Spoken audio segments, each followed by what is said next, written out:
antes de Apocalipsis. Apocalipsis es el último libro, como saben. Judas está antes de Apocalipsis. Es solamente un capítulo. No lo vamos a estudiar todo ahora porque hay tanto en este capítulo que lo vamos a hacer por lo menos en 2 sermones. Así es de que Judas, déjenme darles un poco de historia, trasfondo de quién era Judas. Judas no es Judas Iscariote, el malévolo, el traidor. Este Judas era el medio hermano de Jesús. Igual que también era Santiago. Eran medios hermanos de Jesús. Y ellos nunca creyeron, cuando Jesús estaba en vida, nunca creyeron que Jesús era el Hijo de Dios. Nunca supieron, hasta después de que resucitó lo reconocieron.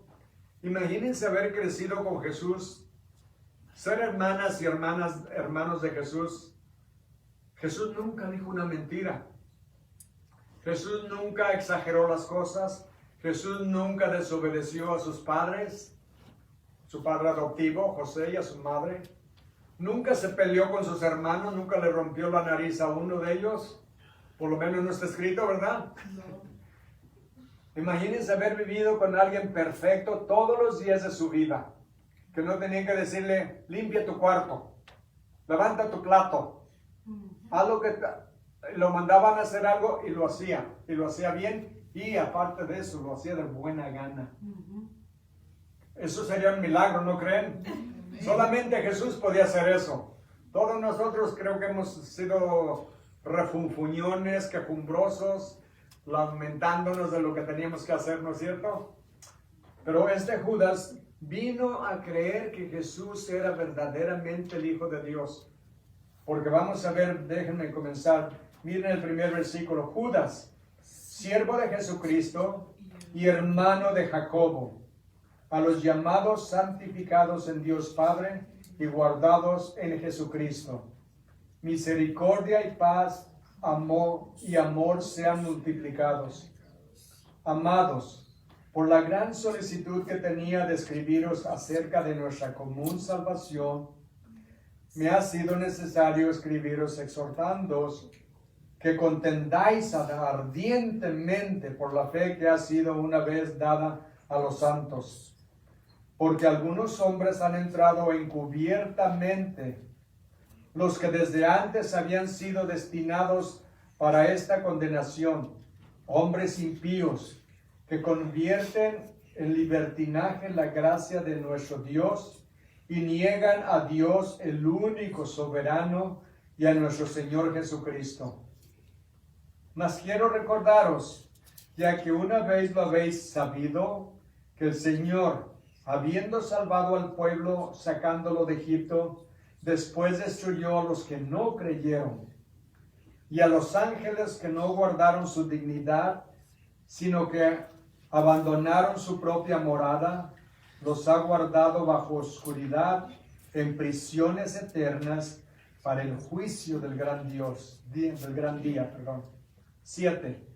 Como Sodoma y Gomorra y las ciudades vecinas, las cuales de la misma manera que aquellos, habiendo fornicado e ido en pos de vicios contra naturaleza, fueron puestas por ejemplo, sufriendo el castigo del fuego eterno. Hasta ahí vamos a llegar. Judas,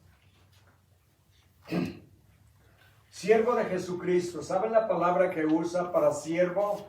La palabra viene del griego, que es doulos, y quiere decir alguien que voluntariamente se somete a hacer el trabajo más humilde en la casa. Siervos eran esclavos prácticamente. Y es cómo se identifica. ¿Se fijan que no dice Judas, hermano de Jesucristo o medio hermano de Jesucristo? Aunque era su medio hermano, pero ahora tiene a Jesucristo en un nivel tan alto, sublime, supremo, divino, porque sabe quién es Dios. Ahora, después de que Cristo resucitó y se le apareció a toda su familia, a sus discípulos, a sus apóstoles y en una ocasión a más de 500, ahora sí reconocen que Jesús es quien es, el Hijo de Dios.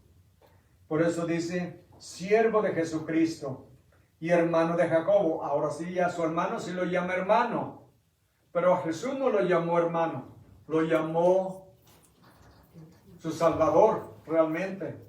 Jesucristo, Jesús el Cristo, es el ungido de Dios. Jesucristo es el ungido de Dios, es el Mesías de Dios.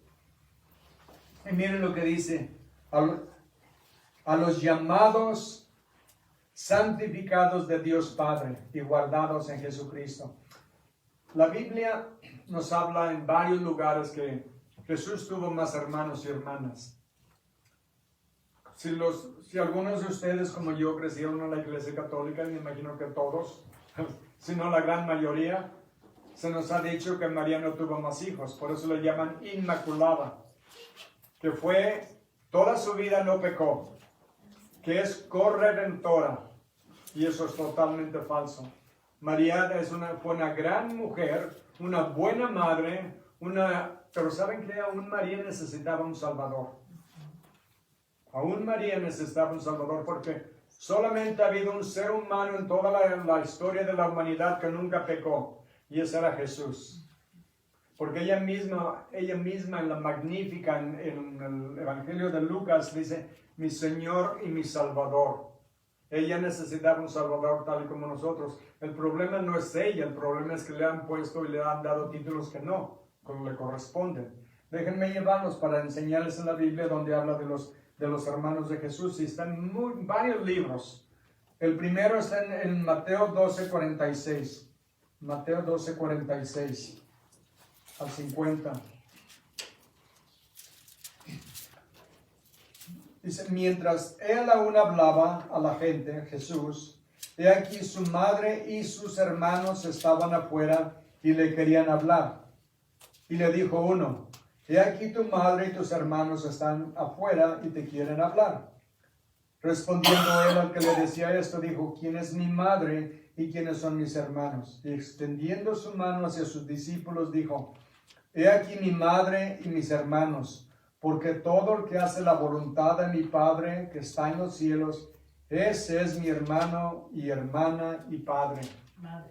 Y madre, perdón, sí, gracias. Y madre. O sea, dice, todos los que creen en mí son mi familia, más que la familia de sangre, porque la familia espiritual es para siempre. La familia de sangre, cuando uno muere, deja ya de ser el pariente, ¿verdad? Mi padre murió, dejó de ser mi padre. Mi madre murió, dejó de ser mi madre. Fue mi madre, fueron mi padre, pero ¿saben que Dios es mi Padre? Jesús es mi Salvador. Jesús es mi Dios en el pasado, en el presente y en el futuro, para siempre. Ahora, en el capítulo 13, 55 del mismo Mateo, 13, 55, dice la Biblia, ¿no es este el hijo del carpintero? ¿No se llama su madre María y sus hermanos Jacobo, José, Simón y Judas? ¿Y no están todas sus hermanas con nosotros? ¿De dónde pues tiene todas estas cosas? Ahora todos los que estaban alrededor ahí, miren también, dice, y se escandalizaban de él. Pero Jesús les dijo, no hay profeta sin honra, sino en su propia tierra y en su casa. ¿Por qué? Porque en vida nunca lo reconocieron como el Hijo de Dios, como el Salvador, como que había venido del cielo, era divino.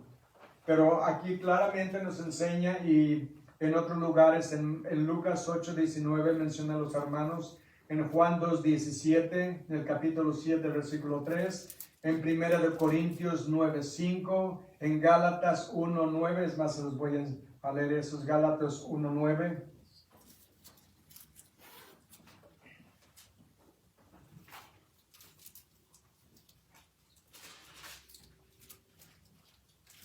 Dice, y reconociendo la gracia que me había sido dada, Jacobo, Cefas, Pedro y Juan, que eran considerados como columnas, nos dieron a mí y a Bernabé la diestra de la señal de compañerismo, para que nosotros fuésemos a los gentiles. Pero fíjense, aquí menciona a Jacobo.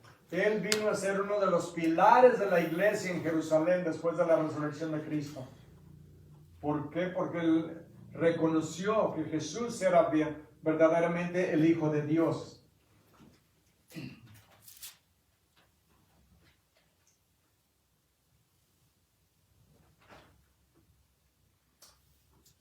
En el capítulo, en Gálatas 2.9, también Gálatas 2.9. Oh, perdón, es el que ya les había dado, ¿verdad? Bueno.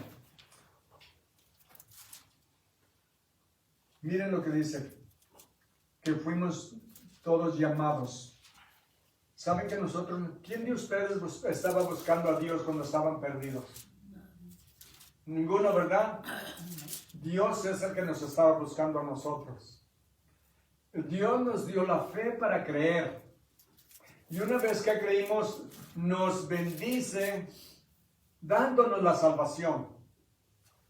Nadie, dice la Biblia, nadie busca a Dios. No hay ni uno bueno, no hay ni siquiera uno. Está en Romanos 3:10. No hay quien haga lo bueno, no hay ni siquiera uno. Pero Dios es el que nos buscó, nos dio la fe y después de creer nos ha bendecido con la salvación. Y por eso fuimos llamados también, y además Él es el que nos santificó. Miren, la segunda dice santificados en Dios Padre. Dios es el que nos santifica, el que nos limpia, el que nos purifica, el que nos adopta, el que nos acepta por la sangre de Cristo.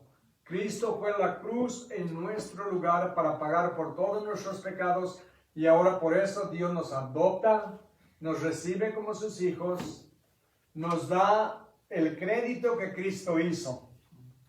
Todos nosotros nacimos en pecado, vivimos en pecado, y ahora, aunque somos salvos, todavía pecamos, ¿o no? Sí. ¿O soy el único? No, todos pecamos todavía, lamentablemente, ¿verdad? Pero Dios nos perdona todos nuestros pecados. Él nos santifica, Él nos purifica, porque Cristo nos lavó con su sangre. Y luego la tercera dice, y guardados en Jesucristo. Déjenme hacerles una pregunta. ¿Podemos perder nuestra salvación? No. No. No, ¿verdad? No podemos perder la salvación. ¿Saben por qué? Si somos salvos, vamos a ser guardados, dice, guardados en Jesucristo. Porque no depende de nosotros nuestra salvación. La salvación es un regalo de Dios. Dios nos lo da por creer en Jesucristo como nuestro Salvador.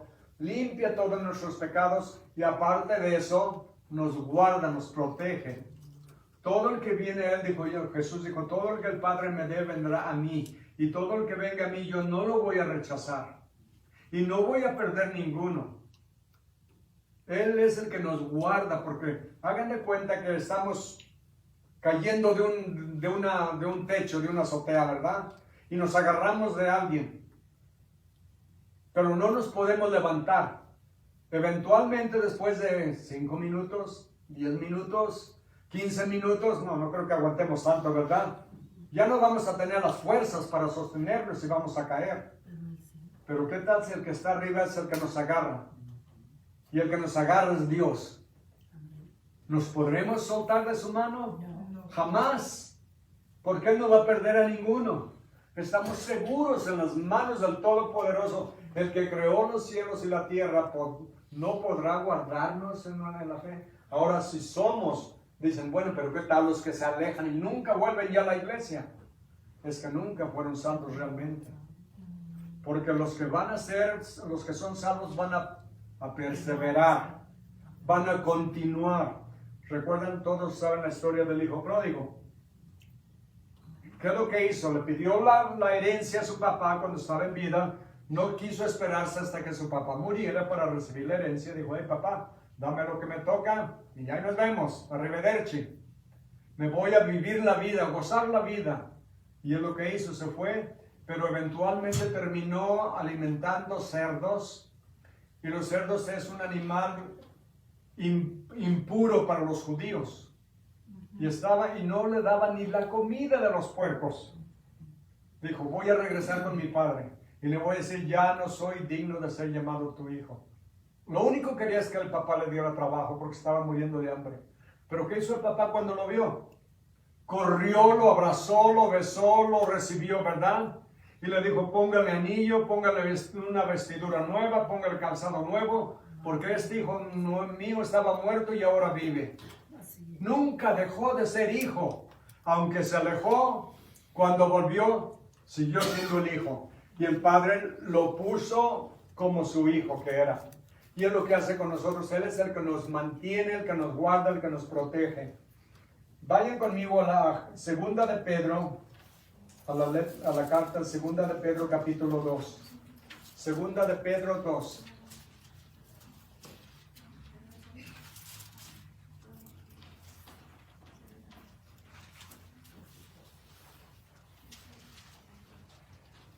Pedro nos da una explicación de lo que estamos estudiando en Judas, que va a haber una apostasía en los últimos días, y empezó desde el primer siglo.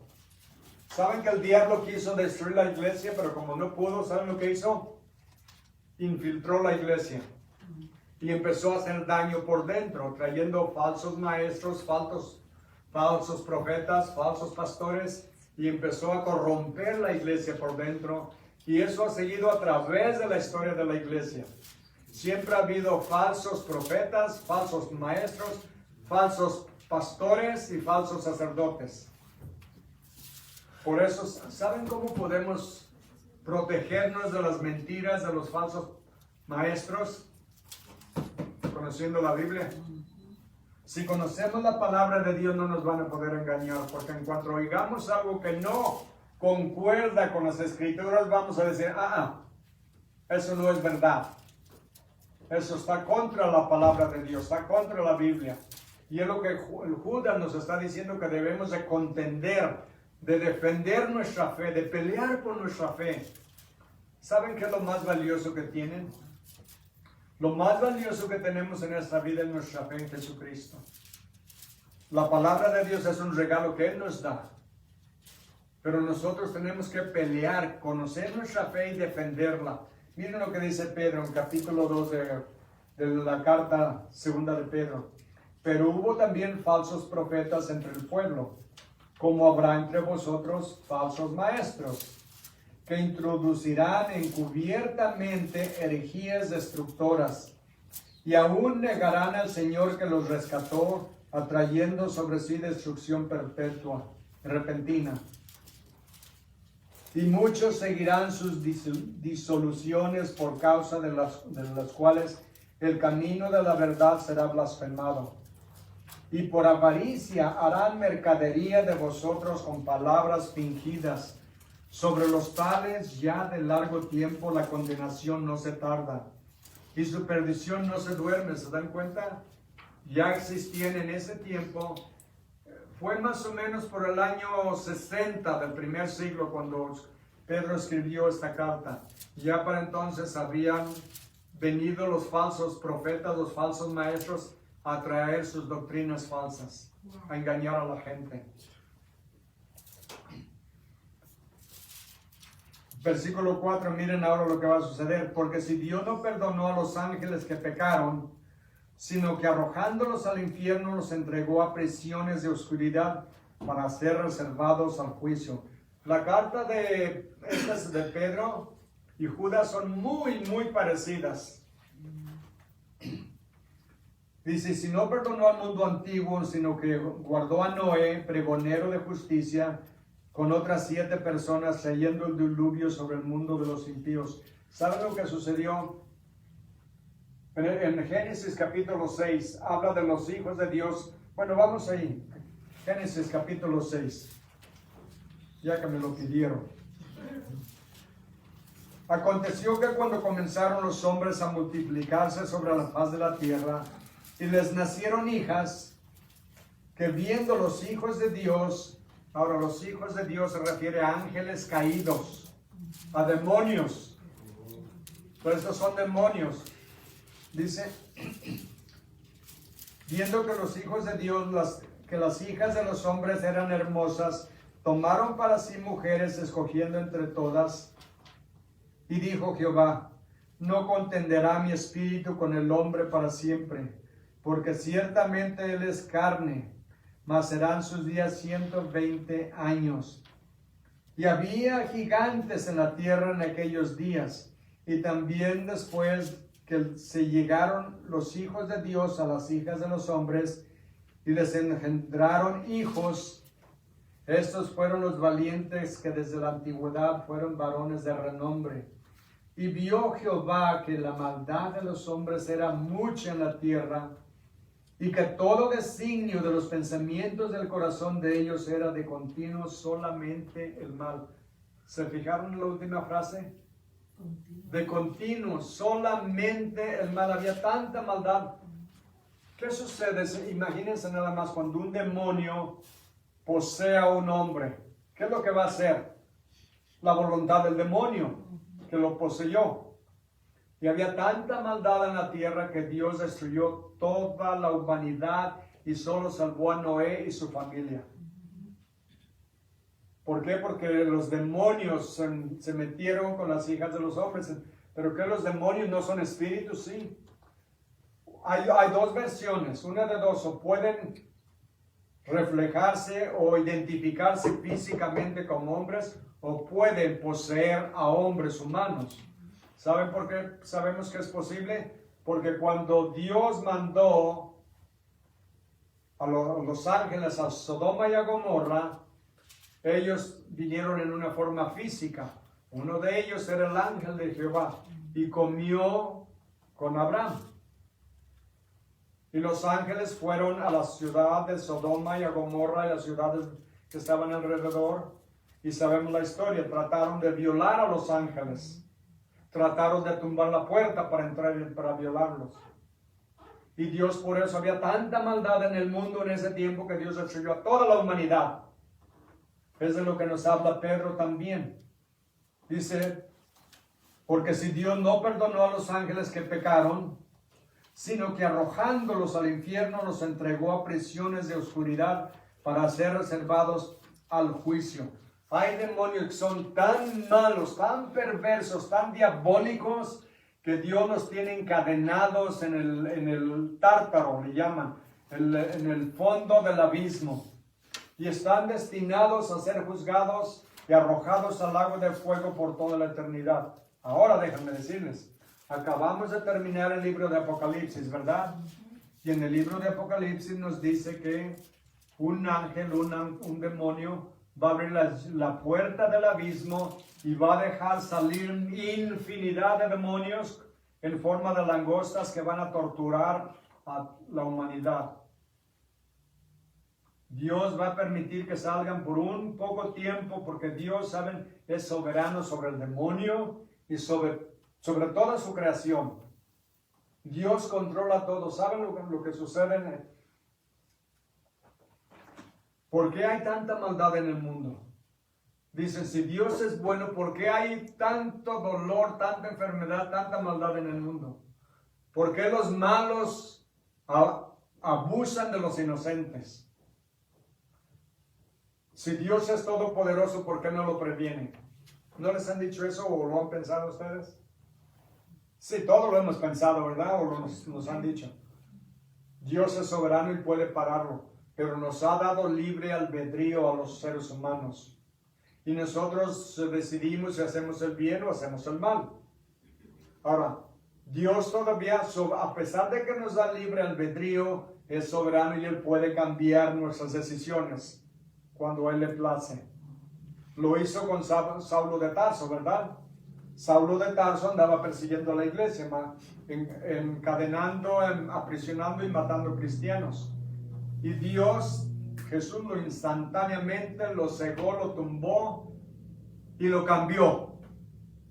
Está en Hechos capítulo 9. Y Saulo de Tarso, cuando cayó, porque el resplandor de la gloria de Jesús, cuando se le apareció, lo cegó. Y le dijo: ¿quién eres, Señor? ¿Y qué le dijo Jesús? yo soy Jesús. Saulo, yo soy Jesús al que tú persigues. Duro te es dar de coces o de patadas contra el aguijón.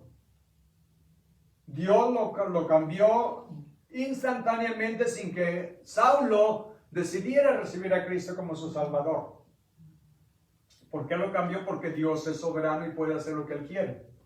Pero aparte de eso, a nosotros también nos da el libre albedrío de decidir rechazarlo o aceptarlo. Dicen, bueno, no acabo de decir que Él nos escogió, sí, pero nos da la libertad de elegirlo, porque Jesús dijo, todo el que venga a mí, no lo rechazaré. Eso quiere decir, el que quiera venir, venga. Y el que no quiera venir, no venga. Y lo que vemos aquí, que Dios permite que haya estos falsos maestros que engañan a la gente, porque la gente no estudia su palabra. La gente no conoce su Biblia. ¿No han visto en la televisión pastores que están brincando, saltando y la gente se revuelca y caen entre las sillas y es un desorden? ¿Saben en lo que yo de vez en cuando los veo porque quiero saber lo que está sucediendo en el mundo cristiano? ¿Saben por qué lo hago? Porque quiero ver todas las tonterías y burradas y blasfemias que hacen. Hay una cosa que no hacen. ¿Cuál es? Enseñar la Biblia. No enseñan la Biblia. Toman un versículo de aquí, otro de acá y lo tuercen todo. Hacen un escándalo y la gente está llorando, brincando, alardeando. Pero no hay palabra. La Biblia es el tesoro más grande que Dios nos ha dado después de nuestra salvación. Su palabra para dirigirnos, para enseñarnos, para corregirnos, para instruirnos. Eso dice en 2 de Timoteo 3:16, que toda palabra de Dios es inspirada por Dios. Toda la Biblia es inspirada por Dios y es útil para redarguir, para corregir, para instruir en justicia, para que los hombres estemos preparados todos para la vida cristiana. Y es lamentable porque yo veo esos llamados pastores y lo único que están haciendo es enriqueciéndose de la iglesia. Tienen mansiones, tienen 10 carros, algunos tienen hasta su propio avión. Cash Luna es uno de ellos. Tiene una mansión, comparte un campamento grande con guardias y todo. ¿Saben con quién comparte el campamento? Con la reina del sur. O por lo menos cuando estaba, yo no sé si vive o no vive ella. Ella era una de las contrabandistas más grandes de Sudamérica. Y tenían compartido el mismo lugar. Ella le ayudaba con dinero para su iglesia. O sea, permitiendo que el dinero de la corrupción, de las drogas, de los crímenes, se usen para la iglesia. Y les digo, se los digo porque mucha gente lo ve y lo admira. Y es un falso profeta, es un falso maestro. Y como él hay muchos. Oí de un pastor que duró muchos años como pastor en una iglesia y al final de su vida él dijo que él nunca había creído que Cristo era el Hijo de Dios. Él nunca creyó. Le dijeron, entonces, ¿por qué lo hacías? Dijo, dinero. Me iba muy bien. Por eso estaba haciendo eso. Y es lo que nos dice Pedro, y es lo que nos dice Judas, y es lo que nos dice Juan, y es lo que nos dice Pablo, que vendrán falsos maestros. Y aquí claramente lo vemos. Y Dios los dice, como dice en el versículo 5 de 2 de Pedro, y si Dios no perdonó al mundo antiguo, sino que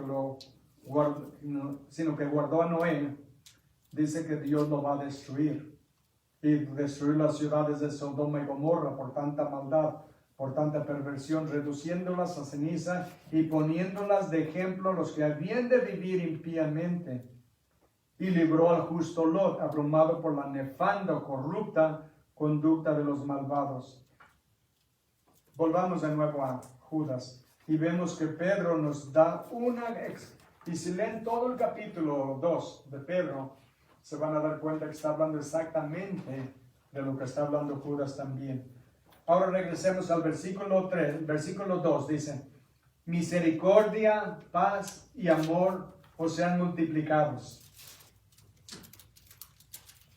¿Cuántos quieren misericordia y paz? ¿Verdad? Todos, Pablo, Juan, todos casi comienzan sus cartas con misericordia y paz. Judas le incluye la palabra amor, que sean multiplicadas. Amados, por la gran solicitud que tenía de escribiros estas acerca de nuestra común salvación, me ha sido necesario escribirles, lo voy a simplificar un poco más, me ha sido necesario escribirles exhortándolos que contienden ardientemente por la fe que ha sido una vez dada a los santos. Dicen, bueno, entonces esto no me incluye a mí. Habla de los santos. ¿Quiénes son los santos? No son los que les hacen estatuas. Somos todos nosotros, los que murieron y los que estamos vivos. ¿Y por qué somos santos? Porque Dios nos ha santificado por el sacrificio de Cristo. Por eso somos santos, por eso somos los hijos de Dios, somos adoptados a la familia de Dios. Si yo no sé qué tal de papá tuvieron ustedes. Algunos tal vez ni conocieron a su papá. Algunos otros lo perdieron en su niñez o en su juventud. Algunos no fueron muy buenos ejemplos, ¿verdad? Pero tenemos un Padre en el cielo que es eterno, que nunca ha muerto ni morirá. Y es un Padre que nos ama tanto que sacrificó a su propio Hijo para darnos la salvación. Y ahora Él nos ha santificado y por eso nos llama santos. Así es que pueden ponerle a su tarjeta de negocios y luego le ponen santo y luego su nombre. No se crean. Eso sería mucho orgullo, ¿verdad? Debemos de ser humildes, ¿verdad? ¿Qué tal si mejor le ponemos siervos de Jesucristo o esclavo de Jesucristo? Se oye mejor, ¿verdad? Esclavo de Jesucristo. Pero somos santos esclavos porque Dios nos santificó.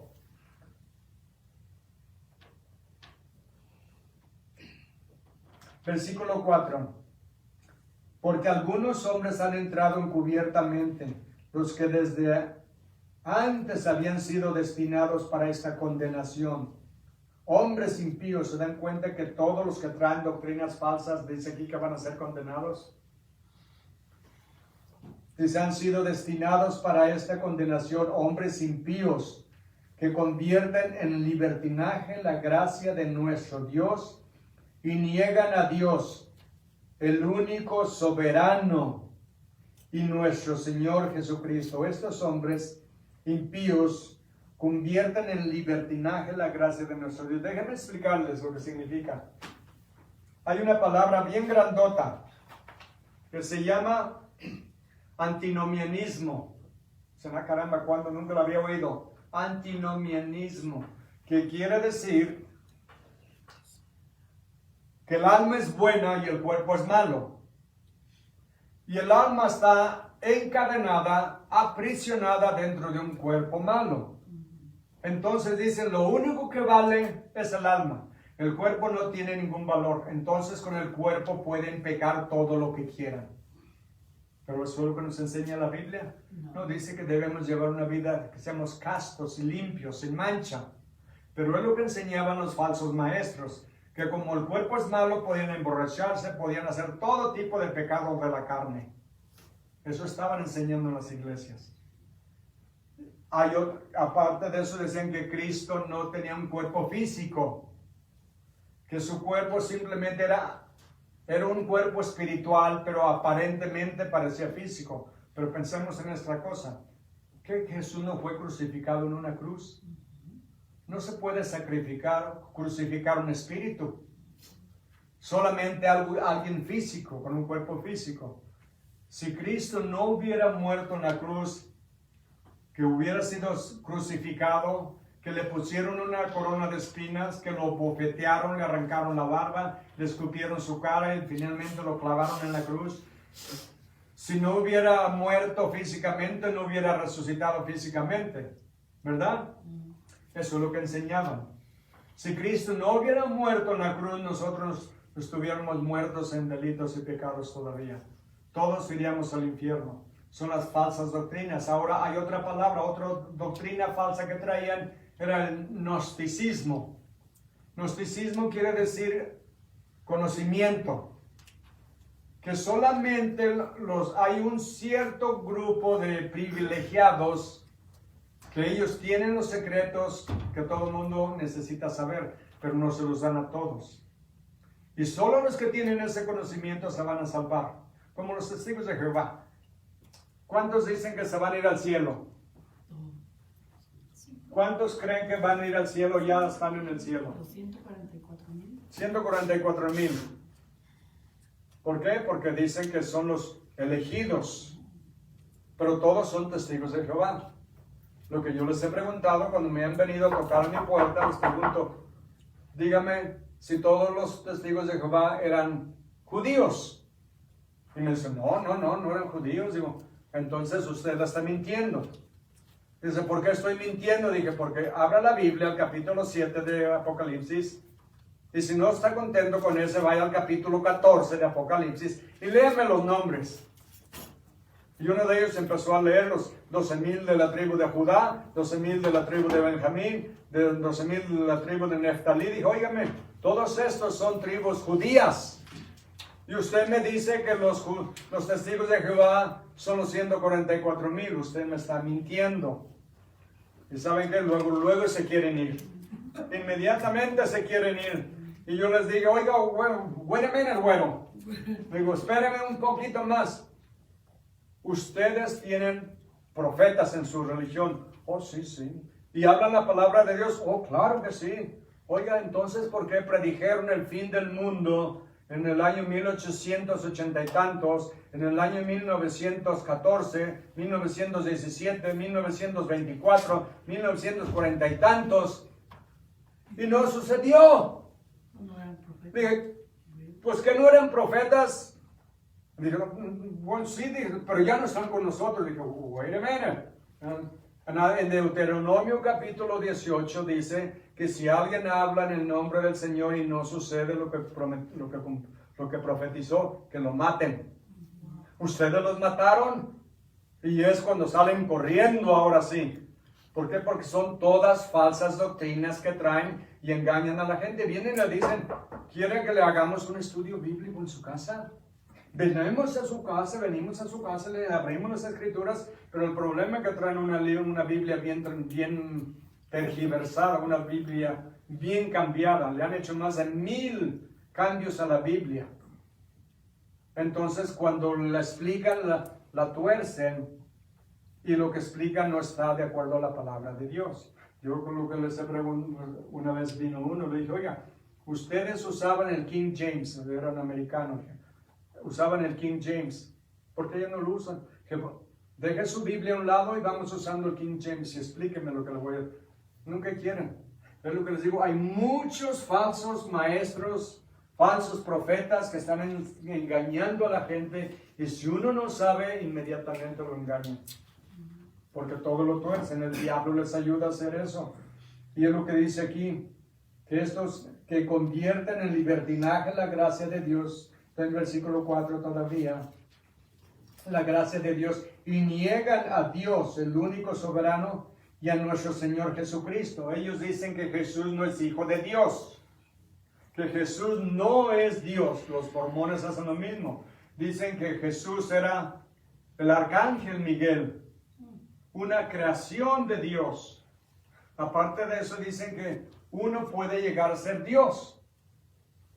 ¿No es la mentira que les dijo Satanás a Adán y Eva en el huerto?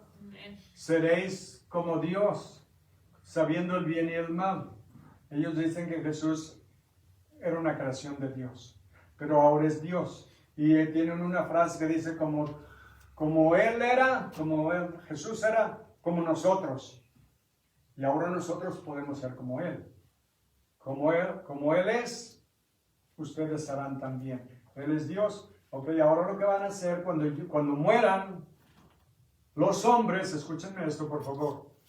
Cuando mueran los hombres, en su doctrina, van a poblar su propio planeta y van a tener todas las mujeres prácticamente que quieran, las esposas. Pero la esposa no tiene ese derecho. Si el esposo no la despierta de la tumba, ella se queda en la tumba. O sea, ¿se notan una cosa? Que los fundadores de las religiones que han sido hombres siempre salen ganando en el negocio. ¿Qué tal los musulmanes? Los musulmanes van a tener 70 vírgenes cuando lleguen al paraíso, pero las mujeres no tienen nada. Pero la Biblia nos dice que ya no hay diferencia entre hombre y mujer, somos iguales en Cristo. Y nosotros no vamos a estar casados en el cielo. Vamos a ser como los ángeles. Y algunos que están casados dirán, ay, bendito sea Dios, que no va a haber matrimonio en el cielo, ¿verdad? Y yo les digo, por eso es cielo. Pero vamos a ser como los ángeles. No va a haber necesidad de las necesidades físicas que tenemos como seres humanos. Vamos a ser perfectos en el cielo. Para alabar a Dios, piensen en esto, nunca van a tener una tentación. Nunca van a tener el deseo de mentir. Nunca van a tener una enfermedad. Nunca van a tener que separarse de sus seres queridos en el cielo y mucho menos de Dios. Es lo que Dios tiene preparados para los que lo aman. Por eso nos dice que Dios, el único soberano, como lo decía Dios, soberano es que alguien que tiene soberanía, que tiene poder absoluto sobre toda su creación. ¿Creen que el que lo creó todo no tiene autoridad sobre lo que creó? Absoluta. Y a nuestro Señor Jesucristo. Versículo 5 dice, mas quiero recordarles, ya que una vez lo han sabido, que el Señor, habiendo salvado al pueblo, sacándolo de Egipto, después destruyó a los que no creyeron. Ahora está hablando de cuando el pueblo judío salió de la esclavitud de Egipto. ¿Cuántos estuvieron de esclavos en Egipto? A ver cuántos se recuerdan. 40 años. No, esclavos en Egipto duraron como 400 años. Oh, en Egipto. Pero en el desierto duraron 40 años. Y a los que no creyeron, Dios los destruyó. De toda esa generación que entró, salió de Egipto, y no creyeron la promesa de Dios que los iba a llevar a la tierra prometida. Moisés mandó 12 espías a la tierra prometida, ¿verdad? Cuando regresaron, solamente 2 traían un buen reporte, que era una tierra que fluía con leche y miel. ¿Quiénes eran? Josué y Caleb. Ellos sí sobrevivieron. Toda esa generación murió hasta los que tenían 20 años.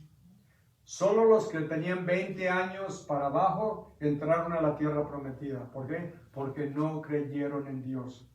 Lo que les hubiera durado como 12 días de Egipto a la tierra prometida, como 12 o 15 días máximo, hubieran llegado a la tierra prometida. ¿Saben lo que les costó? 40 años. Por no creer. Y todo lo de esa generación murió sin entrar a la tierra prometida. Los que tenían solo los que tenían menos de 20 años fueron los que sobrevivieron. Dios es muy serio con sus promesas y sus advertencias. Los que no creen en Él lo están llamando mentiroso. Y Dios no lo acepta, no lo ve bien. Por eso vemos aquí las advertencias. Por eso Judas nos dice que los que no creyeron, dice Dios los destruyó porque no creyeron. Versículo 6. Y a los ángeles que no guardaron su dignidad, lo que acabábamos de leer en Génesis 6, dice los ángeles son ángeles caídos que no guardaron su dignidad, sino que abandonaron su propia morada, los ha guardado bajo oscuridad en prisiones eternas, para el juicio del gran día. ¿Cuál es el gran día? El gran día del Señor. Está por toda la Biblia. El gran día del Señor. The day of the Lord. El día del Señor. El gran día del Señor. Cuando Dios va a juzgar a todas las naciones de la tierra. A todos. Todos los que han muerto también. Va a haber 2 resurrecciones. Primero la resurrección de los justos. ¿Cuándo va a ser? Después del rapto, en el rapto. Todos los que murieron en Cristo van a resucitar. Está en 2 de Tesalonicenses 4, 16 y 17. Todos los que murieron en Cristo van a resucitar. Sus cuerpos van a ser transformados instantáneamente y van a recibir al Señor en el aire. Y nosotros, los que estamos vivos, los que hayamos quedado, que no morimos todavía, vamos a ascender en el aire y nos vamos a encontrar con el Señor y estaremos con Él para siempre. Pero todos los impíos, todos los pecadores que no creyeron y que no creen y no creerán hasta el día del rapto, van a quedar en sus tumbas hasta el final del milenio. Porque después del rapto viene la gran tribulación. Después de la gran tribulación viene el milenio. Después del milenio que sigue, la eternidad. Al final del milenio, todos los malvados, pecadores, rebeldes, los Hitlers, los Mussolinis, todos esos perversos, van a ser resucitados y juzgados por sus obras. Ahora, ¿nosotros vamos a ser juzgados? Sí. No se me asusten. Lo que va a ser juzgado de nosotros son nuestras obras, no nuestros pecados. Nuestros pecados ya fueron juzgados en la cruz cuando Cristo dio su vida por nosotros y cuando dijo, consumado es. La obra de salvación, la obra de redención fue consumada en la cruz cuando Cristo dijo, Padre, en tus manos encomiendo mi espíritu. Consumado es, en tus manos encomiendo mi espíritu. Y murió en ese momento. Él dio su vida, dijo, yo tengo poder para poner mi vida y tengo poder para volverlo a tomar. ¿Quién puede decir eso? ¿Quién puede decir, pues me voy a morir, pero me voy a resucitar al tercer día? Nadie más que Jesús, ¿verdad? Entonces, todos los que no creyeron van a ser resucitados y juzgados de acuerdo. Primeramente ya están perdidos porque no creyeron en Cristo. Ahora van a pagar por todas sus malas obras. Nosotros, nuestras obras van a ser juzgadas, pero no las malas, sino las buenas. Porque vamos a ser recompensados por todo lo bueno que hayamos hecho en nuestra vida. Dicen al final de Apocalipsis, capítulo 22, he aquí vengo pronto y mi galardón conmigo para recompensar a todos. Él nos va a premiar, recompensar por todo lo bueno que hayamos hecho, lo que hayamos dado a la iglesia, a un pordiosero, a un limosnero, todo lo bueno que hayamos hecho, vamos a recibir un premio de acuerdo a lo que hicimos y lo que dimos.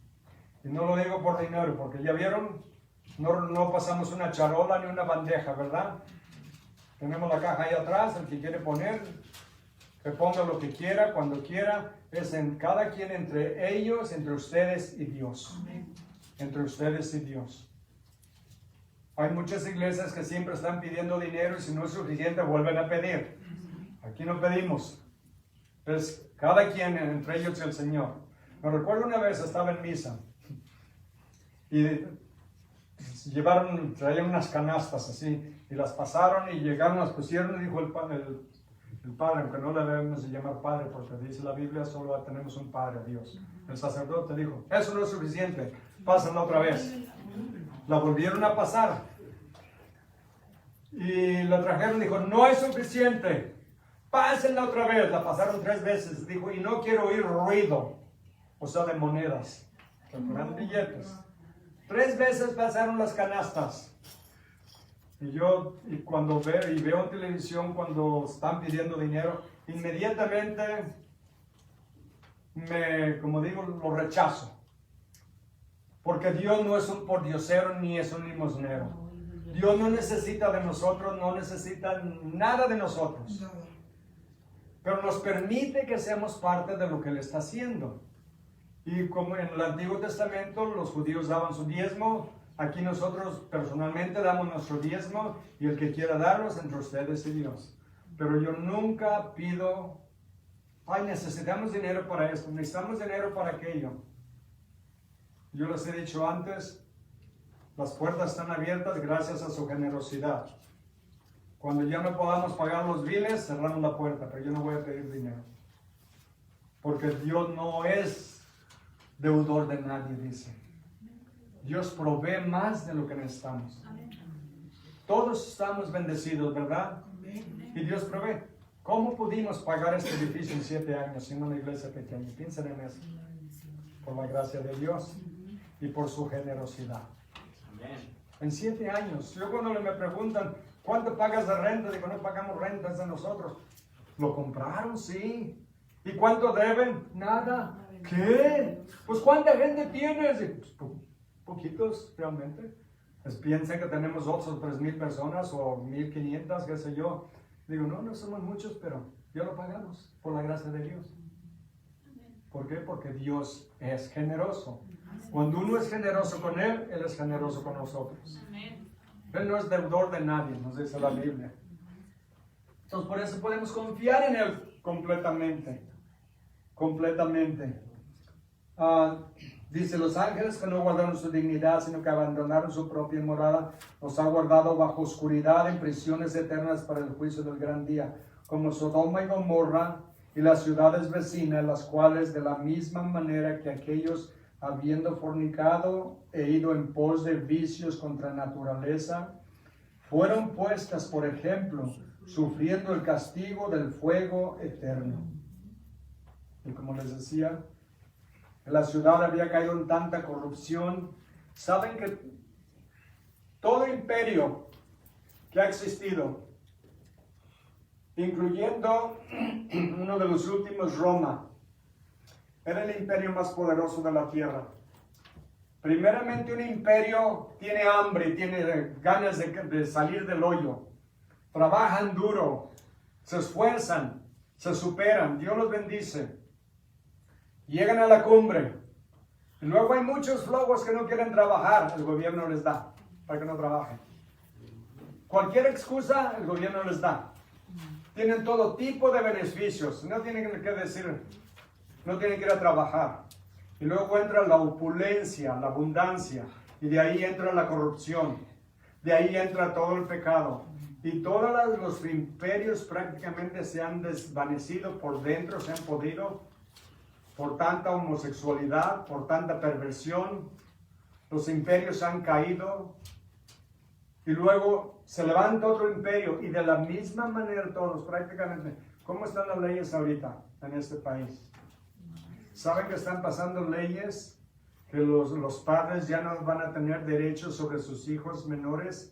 Si el hijo quiere hacerse una operación que le cambien de género, el gobierno va a pagar, se los van a llevar, los padres no van a saber ni dónde están. Y si el hijo o la hija quiere cambiar de género, puede decir, nací niño, pero ahora soy niña, o viceversa. Si los padres no lo afirman, les quitan a los hijos. Todo esto es indicio de cómo va la corrupción de la nación. Y créanme que si Dios juzgó a Siria, a Egipto, a Babilonia, a Grecia, a Roma, al Imperio Británico, este país tampoco va a escapar. No. Ninguno va a escapar. Aún ni Israel. ¿Saben lo que sucedió en octubre 7 del año pasado en Israel? Por eso está la guerra ahorita en Israel. Tenían un concierto llamado Supernova, donde había todo tipo de pecado imaginario, de drogas, de homosexualidad, de sexo, de todas maneras. Era un concierto anual donde venían de todo el mundo. ¿Y qué sucedió? Vinieron los terroristas y mataron cientos de ellos, aparte de familias completas, quemando niños pequeños. El juicio de Dios. El juicio de Dios. Yo lo veo de esa manera porque habían caído tanta idolatría y perversión, la juventud, que Dios trajo el castigo. Dios trajo el castigo. Por eso no debemos engañarnos, pues bien dice la Biblia, Dios no puede ser burlado. Todo lo que el hombre siembre, eso mismo segará. Gálatas 6, 7 y 8. Dice, no os engañéis. Dios no puede ser burlado, porque todo lo que el hombre siembre, eso mismo cosechará. El que siembra para la carne, cosechará corrupción. El que siembra para el espíritu, cosechará vida eterna. Claramente la Biblia nos lo dice, cómo debemos de vivir, cómo debemos de adorar a Dios, pero lo vamos a saber si estudiamos la Biblia. Si no la estudiamos, vamos a ser engañados como tantos hay engañados. Ya voy a terminar. Bueno, ya lo leí el versículo 7, como Sodoma y Gomorra, las ciudades vecinas, porque no solamente fueron esas dos ciudades, sino también las ciudades vecinas, las cuales de la misma manera que aquellos, habiendo fornicado, ido en pos de vicios contra naturaleza, fueron puestas por ejemplo, sufriendo el castigo del fuego eterno. No obstante, de la misma manera también estos soñadores mancillan la carne, rechazan la autoridad y blasfeman de las potestades superiores. Dice que son tan ignorantes que maldicen. Hasta, ¿saben lo que son las potestades superiores? Los niveles de jerarquía de los demonios. Pero voy a leer el 9 también, aunque lo vamos a cubrir mejor la próxima semana. Pero miren lo que dice el versículo 9. Pero cuando el arcángel Miguel contendía con el diablo, disputando con él por el cuerpo de Moisés, no se atrevió a proferir juicio de maldición contra él, sino que dijo: el Señor te reprenda. ¿No han oído que muchas veces en algunas iglesias dicen: vamos a atar a Satanás, o vamos a desatar, vámonos, y hablan un montón de cosas, le vamos a tumbar los dientes, y bueno, he oído tanta tontería? Dice aquí, ni aun el arcángel Miguel, súper poderoso, es el general del ejército de Dios, no se atrevió a proferir maldición sobre Satanás, sino que le dijo: el Señor te reprenda. Nosotros no podemos ni atar ni desatar, solamente Dios tiene ese poder. Podemos orar que Dios lo ate o lo desate, pero no en nuestra autoridad, solamente Dios puede hacer eso. Porque si nosotros tuviéramos el poder de atar a Satanás, ¿desde cuándo estaría en la cárcel? ¿Cuántas veces en las iglesias han atado a Satanás? Sin embargo, miren el mundo cómo está. Eso quiere decir que no está atado, ¿verdad? O tiene una cadena muy larga. Solamente Dios lo puede hacer. O un ángel con la autoridad de Dios, porque vimos en Apocalipsis también que cuando llegue el fin de la tribulación, un ángel va a venir y va a agarrar a Satanás, lo va a encadenar, lo va a arrojar al abismo y va a poner un sello sobre él. Pero porque trae el permiso y la autoridad de Dios. No porque el ángel lo pueda hacer en su propia fuerza. Porque aún dice que ni Miguel se atrevió a proferir maldición sobre él. Tenemos que tener cuidado muchas veces, porque eso es muy común. Yo he oído que vamos a desatar y vamos a atar y a romper ligaduras y todo eso. Solamente Dios puede hacer eso. Solo Dios. Porque si fuera posible, no hubiera nadie enfermo. ¿Verdad? No habría ningún problema, no habría las guerras que vemos ahorita en el mundo si nosotros pudiéramos atar a Satanás. Fácilmente decimos una oración, decimos tratamos en el nombre de Jesús. No tenemos ese poder, solo Dios puede hacerlo. Pero es muy común, pero no está en la Biblia que nosotros lo podemos atar. Solamente Dios lo puede hacer. ¿Ya los asusté? ¿Ya los enfadé? ¿Quieren que me calle? ¿O quieren que le siga? No, mejor le vamos a parar aquí. Pero sí, quiero que comprendan esto, por favor. No lo hago porque tenga ningún odio contra nadie. No apruebo lo que enseñan en muchas iglesias porque no es bíblico lo que enseñan. Los que sí le enseñan, eso los felicito. Eso sí los felicito. Y aprendo de ellos. Aprendo de ellos. Créanme, para cuando ustedes oyen este sermón, yo ya escuché a 5, 6, 7 pastores antes. Y ya leí otros libros que están tratando el tema que estoy enseñando. Porque primeramente yo tengo que saber lo que estoy enseñando para poderles enseñar la verdad. Escudriño, veo la Biblia, veo las referencias, veo todo lo que habla el tema sobre el tema. Y leo libros de pastores, de teólogos expertos de 40, 50 años en el ministerio. Porque no quiero cometer ningún error de enseñarles algo falso. Porque yo le tengo que dar cuentas a Dios. La Biblia dice que nadie quiera ser maestro porque va a ser examinado mucho más rigurosamente. Yo les he dicho, me da miedo enseñar la Biblia, porque no quiero cometer ningún error. Y si lo hago, créanme, no lo hago con ninguna mala intención. La intención es enseñarles la palabra de Dios fielmente como está en la Biblia.